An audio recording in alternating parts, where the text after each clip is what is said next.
morning, heroes. It's your boy William Bethea coming at you again with another street report from the Multiverse. Hey, first of all, I'd like to thank y'all for coming out today. You didn't have to, but you chose to, and for that I appreciate you.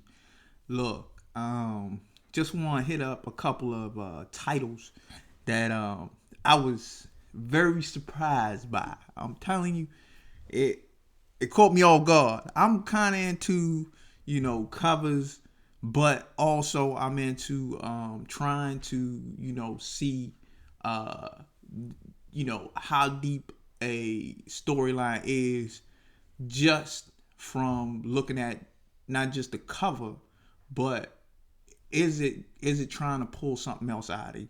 You know what I'm saying? Me coming from a line of growing up, the X-Men fan, I was in the G.I. Joes, I was in the Transformers, but on the other side, I loved Aliens. I loved, not much so Buffy, but Angel. I was a big Angel fan. So, I enjoyed, definitely, Dracula movies, things that went along with the monsters, Frankenstein, Wolfman, that type deal. So these are three titles that really brought me back to a period in my childhood that was kind of awesome. First of all, Amalgama. It's from Action Lab Comics. Martin Young. This is about alien, zombies, and other creatures. It is wild, and the reason it's so wild is like the lead character.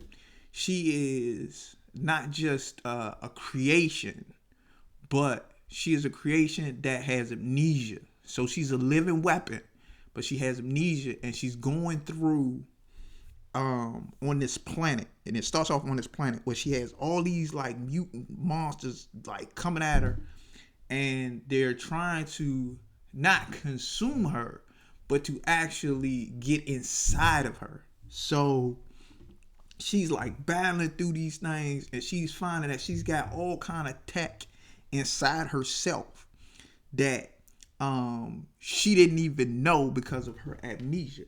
Now she's on a planet, monsters coming at her. It reminds me of my girl Sigourney Weaver almost. It was just a classic scene of somebody that's like back against the wall.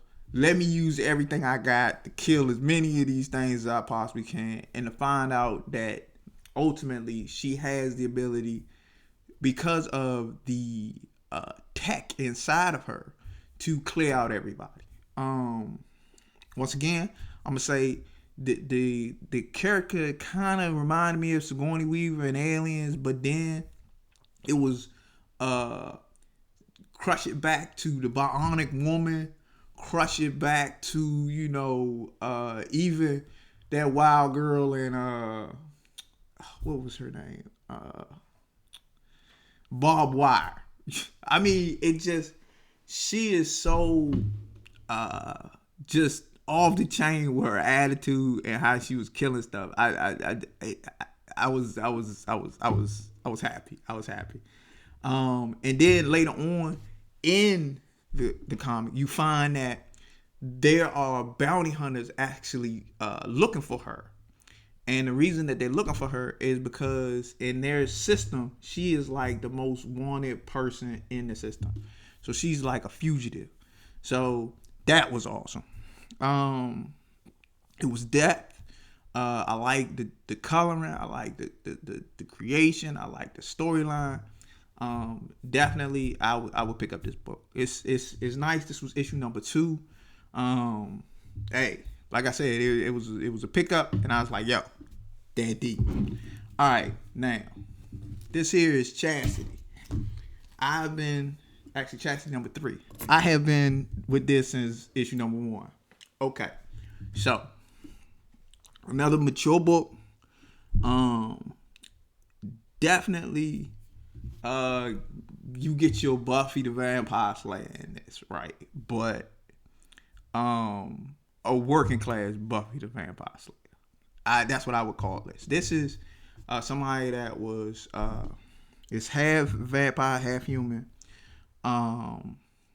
but has been chosen to kill vampires. And the storyline goes, she is a vampire hunter, but she does that and tries to live in New York. You know what I'm saying? She's trying to get a job. She's trying to, keep rent up. You know what I'm saying? She's a working girl. Also trying to stay to work. It's beautiful. All right.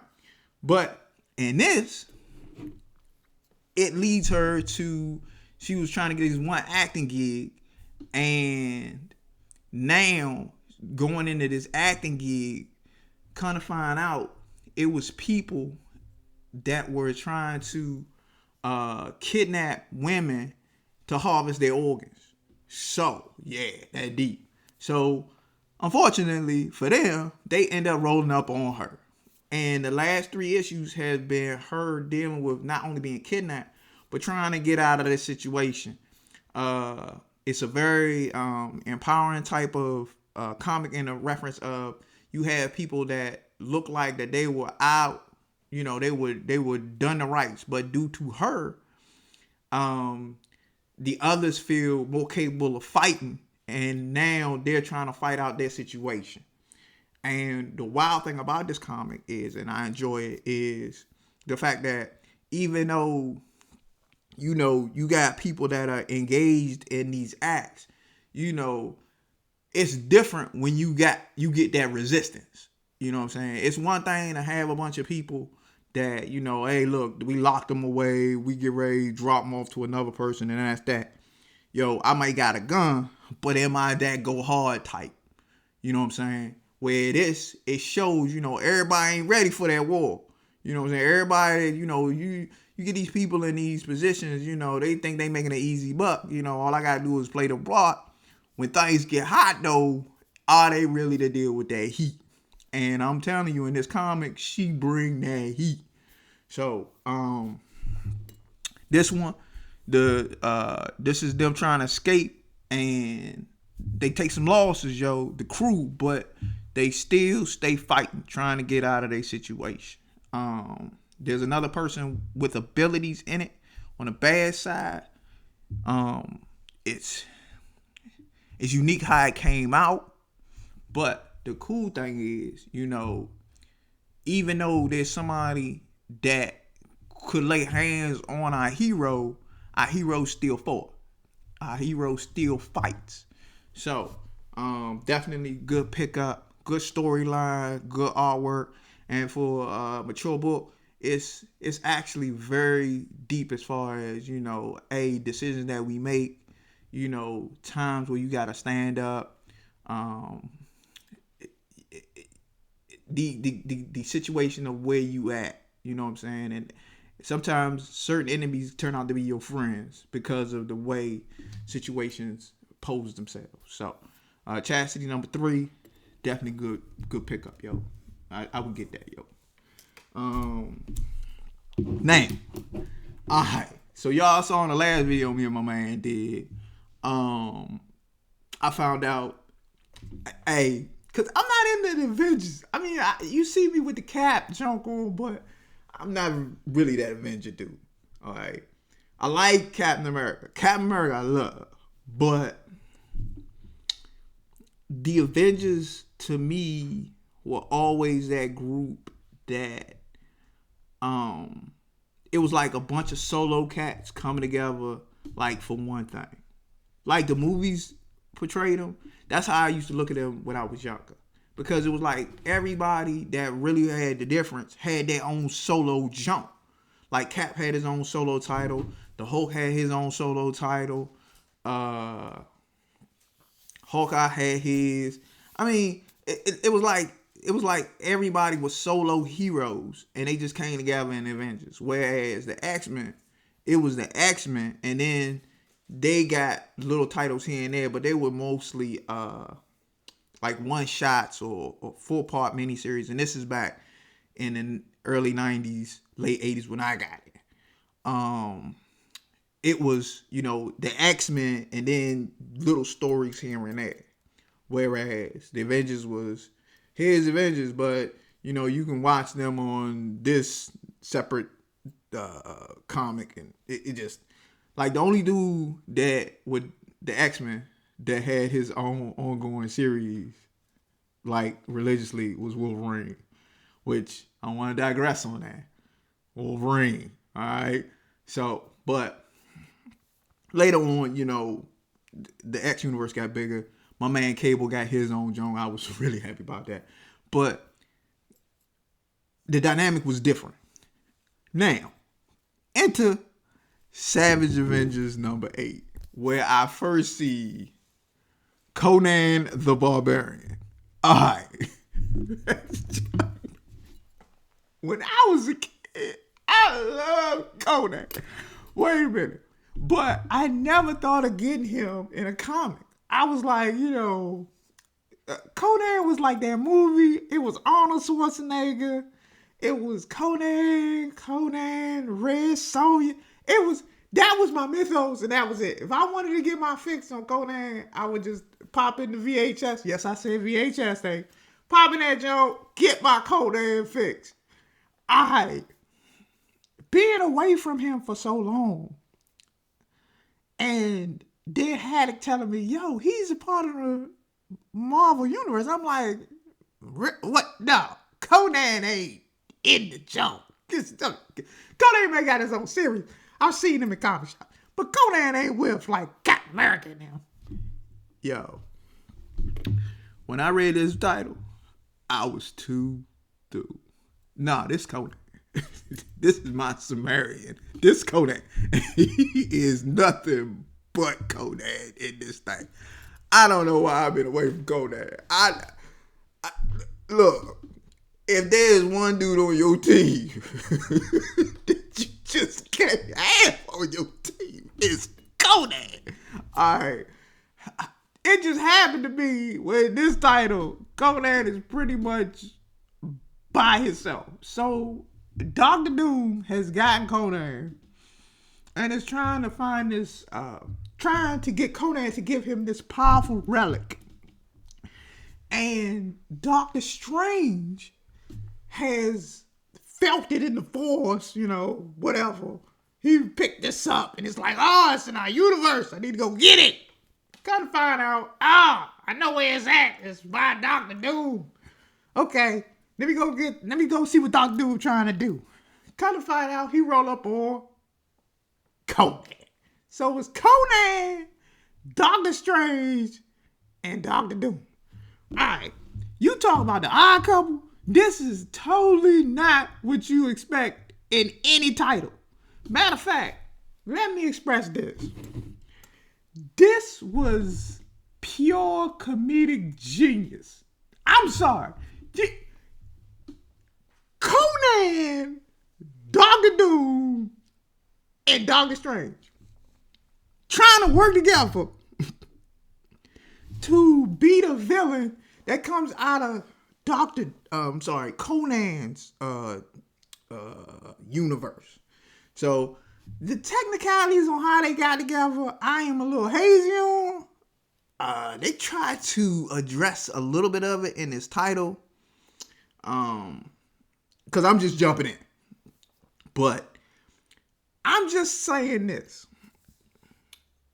They went from, hey, Conan, I'm willing to trade you for some good, hardware, maybe a powerful sword or something, with Doctor Doom to, hey, in a Doctor Strange, let's go after the dude that you don't like. Let's go after him. And Conan like, oh, we gonna go after him? Cool, I'm all in. And they like, wait a minute, Doctor Doom like, I want to get this deal done. Conan like, look, hey, we can do that, but right now I want to lay hands on somebody. So they go into, I guess, an alternate dimension or the past. They go somewhere to go look for this dude, and Conan wrecks shop. I mean, he handles everybody get in their way. Doctor Doom, Doctor Strange, they sit back like, whoa, this dude aggressive. Doctor Doom, he a little upset though because he ain't want to go through all this. Doctor Strange, like, yo, I like this guy. He all about going at. The cool thing about this though is you see how focused, which I go back to the movies, Conan was. Conan, when it went to fighting, focused. He housing everybody. Ain't no question. Him and the sword do work. They do work. So, I'm telling you, it's funny how the comic ends. I was so happy about the way it ended. Please, if you already on this, hey, I'm sorry. I didn't know. I didn't know. I didn't know how cool this was. But if you're not, I don't know how this dynamic is gonna work. I don't know how this is Conan. Okay, this is Conan. Adventure? Conan? Okay. So, please, if you want to go down this road, I'm scared of what I'm gonna find down this road. This is gonna be a ride. But pick it up, see what I'm talking about. It was definitely a good, funny, aggressively good fighting. Everything is in this end. So, with that being said, I'm moving south. Let me know what you think about the picks. Hit us up. Let me know. Yo, it's your boy William Bethea from the Street Report. This beautiful multiverse. Hey, look. Support your local comic book shop. Have a wonderful day. And you know what I am. I'm out.